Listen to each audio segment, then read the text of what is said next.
하겠습니다. 시편 68편 19절 말씀 찾도록 하겠습니다. 시편 68편 19절 한 절 말씀 읽고 말씀 전하도록 하겠습니다. 같이 읽겠습니다. 날마다 우리 짐을 지시는 주 곧 우리의 구원이신 하나님을 찬송할지로다. 셀라. 사랑하는 성도 여러분, 2024년도 1월의 넷째 주입니다. 1월 한 달 어떻게 보내셨습니까? 다음 주는 또 설 명절이 있는데 2월 달은 1년 중에 짧기도 하지만 설 명절이 이렇게 들어있게 되면 유달리 시간이 참 빨리 가는 것 같습니다.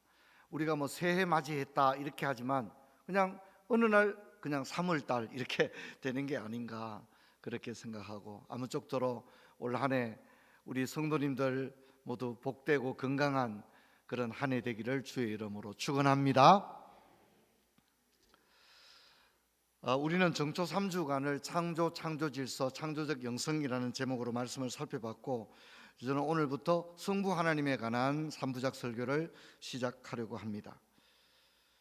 오늘은 날마다 우리 짐을 지시는 하나님을, 제가 안식년 돌아온 다음에 자기 아들을 내어주신 아버지, 문 밖에 서서 기다리시는 아버지, 이런 식으로 말씀을 하려고 합니다. 가을에는 기도하게 하소서라고 하는 유명한 시를 남겼던 김현성이 죽고 난 다음에 그의 딸이 아버지를 회고하면서 조선일보에 쓴 칼럼을 제가 읽어봤습니다. 근데 그 딸의 기억 속에 남아있는 아버지 김현성은 가을이라는 계절을 유독 편애했던 아버지, 이렇게 타이틀을 잡고 있더라고요. 아버지가, 돌아가신 아버지가 가을이라는 계절에 대하여 특별한 사랑을 가졌던 그런 아버지로 기억됩니다. 그렇게 이야기한 것이 생각이 납니다. 여러분, 누구나 다 아버지에 대한 기억이 있습니다. 우리 아버지는 어떤 분이다 하는 것. 우리 아버지는 너무 무서우셔서, 또 우리 아버지는 너무 다정다감하시고, 또 우리 아버지는 뭐 이렇게 낚시를 좋아하셔서, 등산을 좋아하셔서, 이런 것들이 아버지가 아이들에게 나는 이런 아버지란다 이렇게 굳이 말해 주지 않아도 축적된 시간의 추억들 속에서 아이들은 우리 아버지는 어떤 분이셔 라고 하는 하나의 문장을 만들어내게 되는 것입니다. 깔뱅건 기독교 강요에서 우리가 가장 먼저 알아야 될 지식은 하나님에 대한 지식이다 그랬습니다. 여러분, 우리 하나님 그러면 잘 안다고 생각하지만 막상 내가 믿는 하나님에 대해서 한번 말해보라 그러면 대개의 경우 굉장히 신학적이거나 교리적일 그런 가능성도 있고, 그런가 하면 하나님을 너무 추상적이고 관념적으로 이야기하는 그런 상황이 있지 않을까, 제가 그런 생각을 해보게 되었습니다. 여러분, 우리가 어릴 때 교회를 다녔던 분들은 우리 장로님들이 대표 기도할 때 무소불능하신 하나님 뭐 이렇게 그런 얘기들 많이 기억하지 않습니까? 하나님은 정말 어떤 분일까요?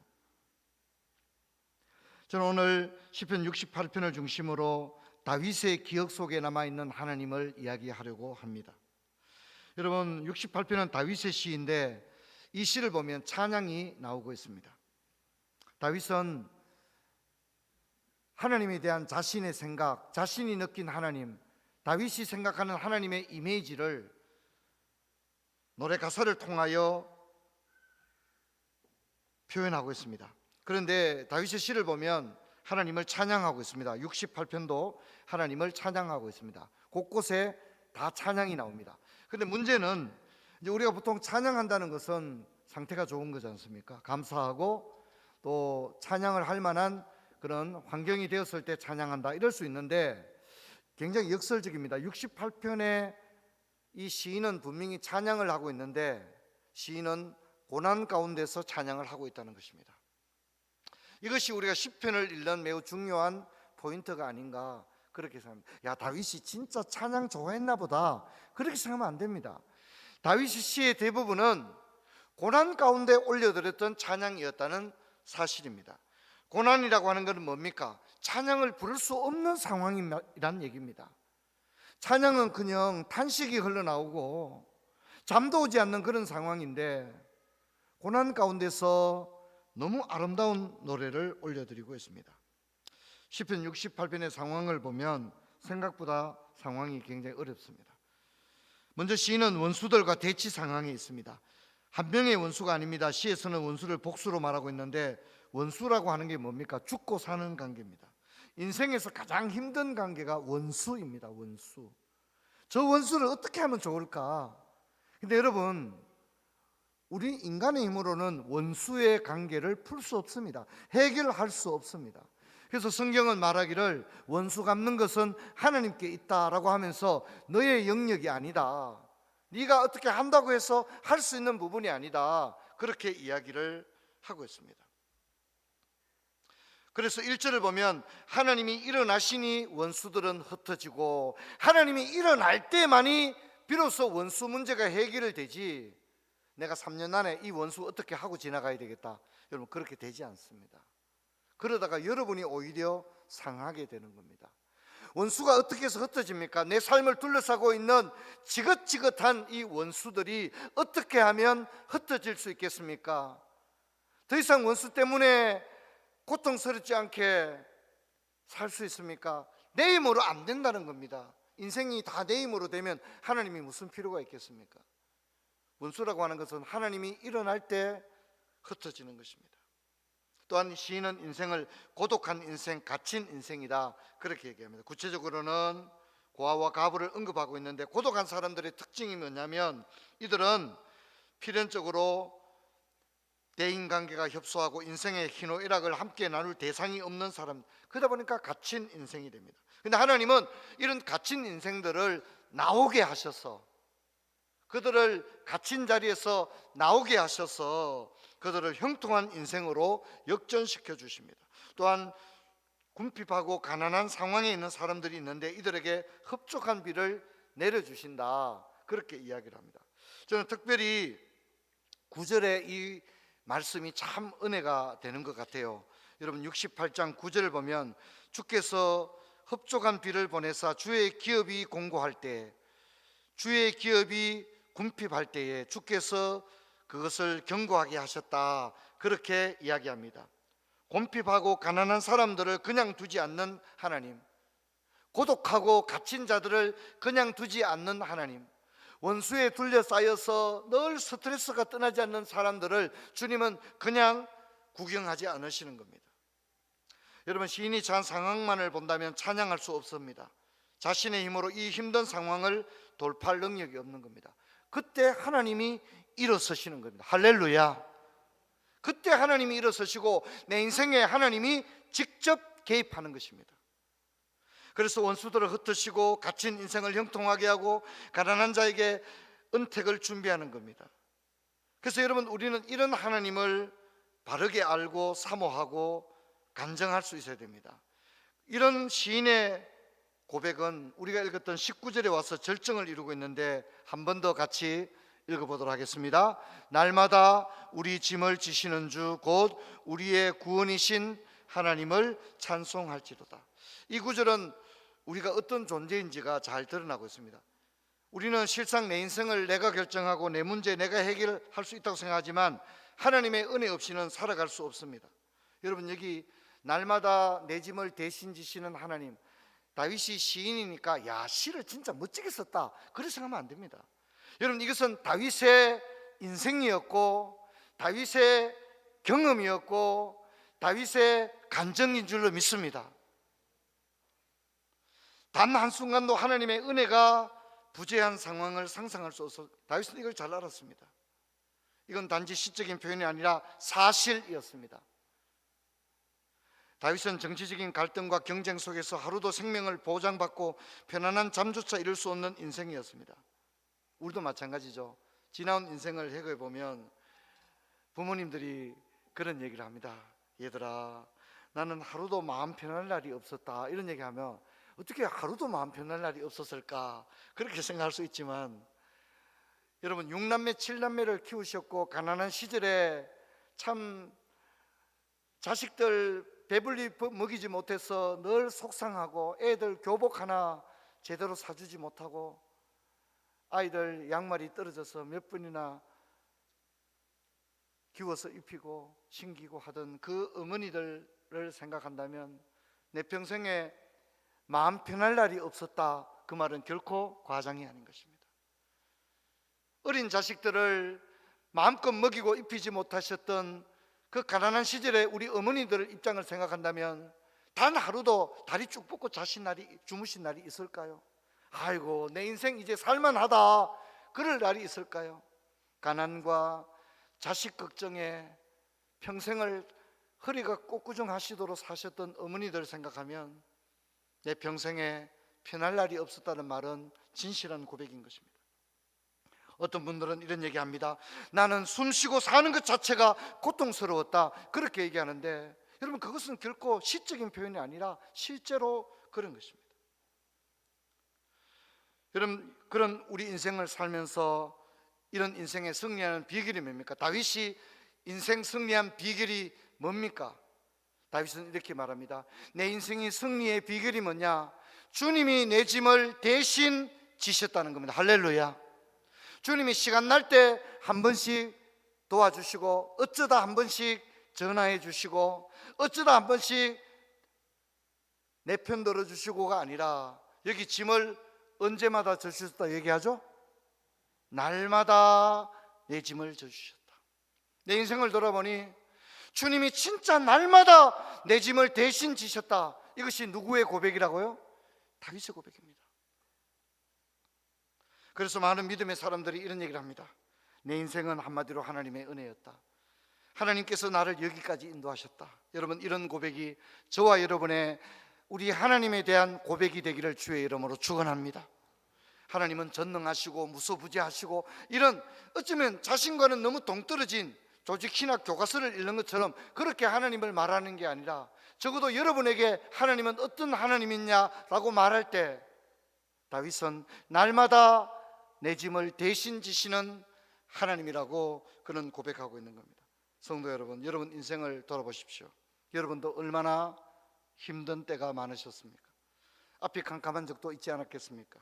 머리가 혼미해지고 머리가 하얘지고 어지럽고 당장이라도 쓰러질 것 같은 그런 고통의 순간들이 여러분에게 얼마나 많았습니까? 그때 우리의 고백도 한 가지입니다. 다윗의 고백이 우리의 고백인 것입니다. 주님이 나를 대신 짐지시고 연약한 나를 안고 부족한 나를 업고 내 인생길을 지나가셨다, 그렇게 고백하게 되는 것입니다. 캐더린 짐너라고 하는 사람이 쓴 시 중에 곡을 붙인 노래가 있는데 모래 위에 발자국이라는 그런 노래가 있습니다. 조금 한번 보도록 하겠습니다.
하나님께서 내 인생을 동행할 때 늘 두 사람의 동행하는 발자국이 있었는데, 내 인생에 가장 힘들 때 왜 한 사람 발자국밖에 없었습니까? 라고 물었을 때, 네가 가장 힘들 때 발자국이 하나밖에 없었던 것은 내가 너를 업고 지나갔기 때문이다 라고 하는 그런 노래의 가사입니다.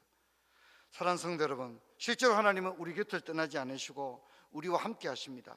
여러분, 하나님은 인자와 자비가 한이 없으신데 만일 우리가 성경 시험을 쳤다고 하면 하나님은 어떤 분입니까? 라고 하면 정답에 가장 가까운 말은 하나님은 인자와 자비가 한이 없는 분이라고 하는 게 정답이 될 수 있습니다. 왜 그러냐면 성경에 하나님에 대한 묘사 가운데 가장 많이 나오는 표현이 하나님은 인자와 자비가 한이 없으시다는 것입니다. 여러분, 시편 103편 8절로 10절을 보면 여호와는 긍휼이 많으시고 은혜로우시며 노하기를 더디하시고 인자하심이 풍부하시도다. 자주 경책하지 아니하시고 노를 영원히 품지 아니하시리로다. 우리 죄를 따라 우리를 처벌하지는 아니하시며 우리 죄악을 따라 우리에게 그대로 갚지는 아니하셨으니 라고 말합니다. 여러분, 내가 건강관리 잘해서 지금 건강한 거 아닙니다. 내 사업이 성공하고 자식 키우고 부모 모시고 사는 것, 내가 인생을 지혜롭게 살았기 때문이 아닙니다. 하나님이 용서해 주시고 인자와 자비로 긍휼로 함께 하시고 노하기를 더디하시고 우리의 죄악을 따라 갚지 아니하시고 기다려 주시기에 가능한 일이었습니다. 내가 잘났어, 내가 대단했어, 나에게 무슨 선이나 의로움이 있어서가 아닙니다. 여러분, 이것을 진짜 인정하고 고백할 때 우리는 다윗의 고백에 이르게 될 겁니다. 여러분, 이것이 진짜 겸손이고 진짜 은혜인 것입니다. 지금까지 내가 살아온 인생, 내가 누린 것, 내가 이룬 것, 얻은 것, 내가 성취한 모든 것, 전적인 하나님의 은혜인 것입니다. 여러분, 우리가 이것을 고백하기 위해 주님, 모든 것이 주님의 은혜입니다. 나같이 못난 죄인 주님 버려두지 아니하시고 그토록 오래 참아주시고 기다려주시고 내 행위를 따라 갚지 아니하시고 노하기를 더디하셨기에 지금의 내가 있습니다. 주님, 진실로 그렇습니다. 그런 하나님을 찬양합니다. 그렇게 하기 위해서 우리가 이 자리에 모인 줄로 믿습니다. 우리가 이 자리에 모여 1시간 예배를 드리면서도 내 인생이 내가 잘났어, 내가 열심히 했어, 그렇게 오늘의 내 모습이 있다고 생각하는 사람은 사실은 하나님을 전면적으로 부정하는 것이나 다름이 없는 것입니다.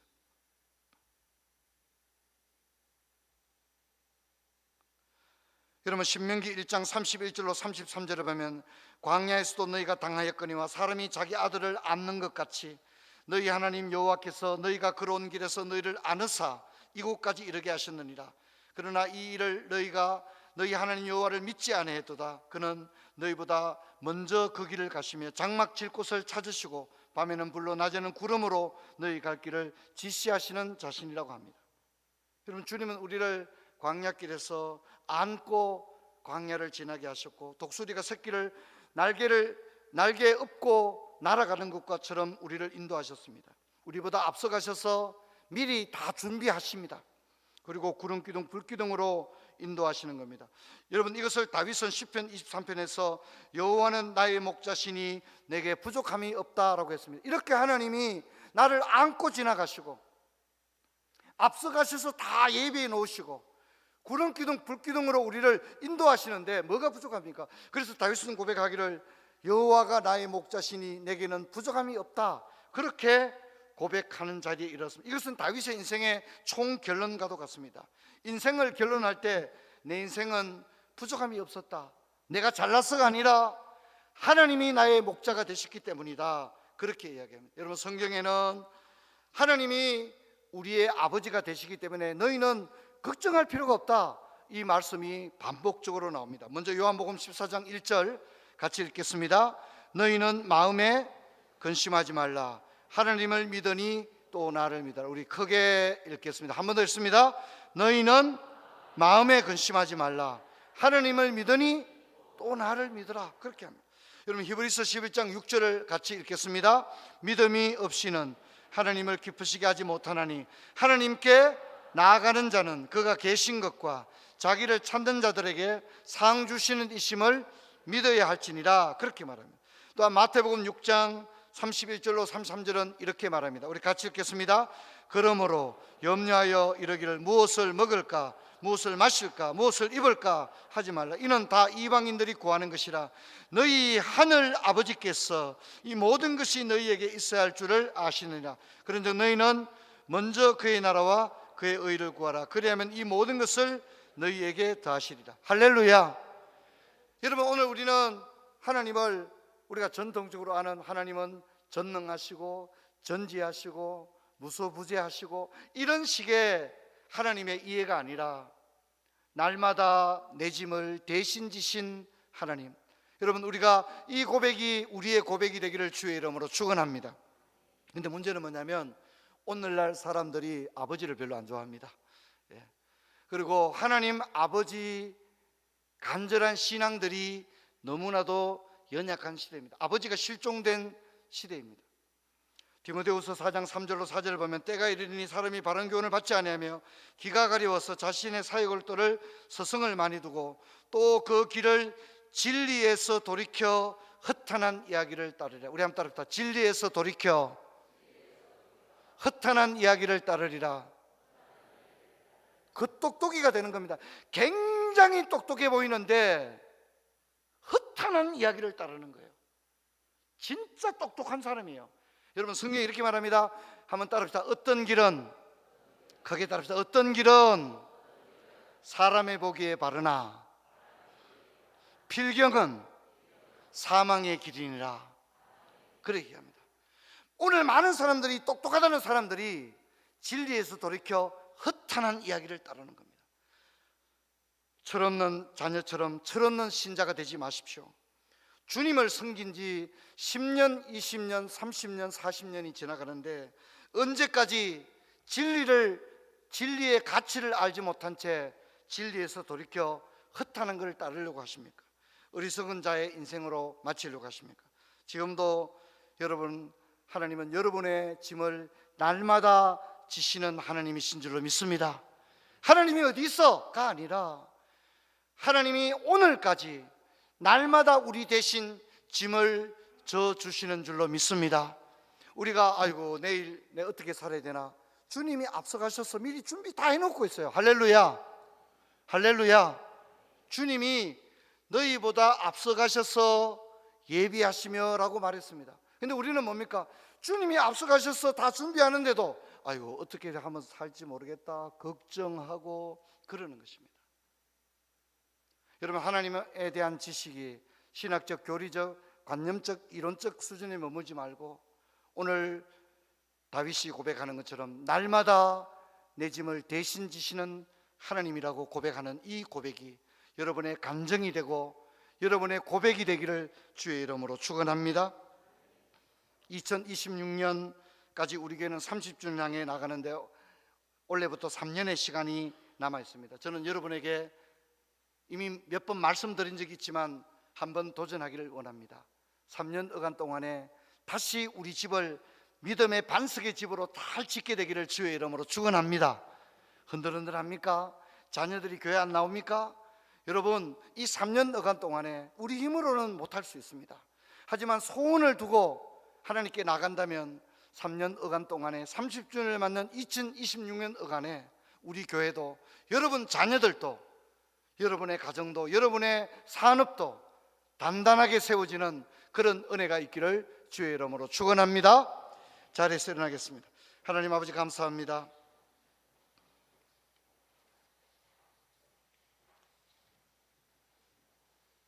다윗은 인생을 고백하면서 하나님이 날마다 내 짐을 대신 지셨다고 고백하고 있습니다. 수고하고 무거운 짐진 자들아 다 내게로 오라 내가 너희를 쉬게 하리라 하시는데, 우리는 내 인생은 나의 것이라고 하면서 하나님 내 힘으로 내 생각으로 인생을 걸어가려 합니다. 우리의 이 마음을 부드러운 아버지 앞에 내려놓게 하시고 하나님 아버지와 함께 손잡고 걸어가는 인생이 되게 하여 주옵소서. 주 예수 그리스도 이름으로 기도하옵나이다. 아멘.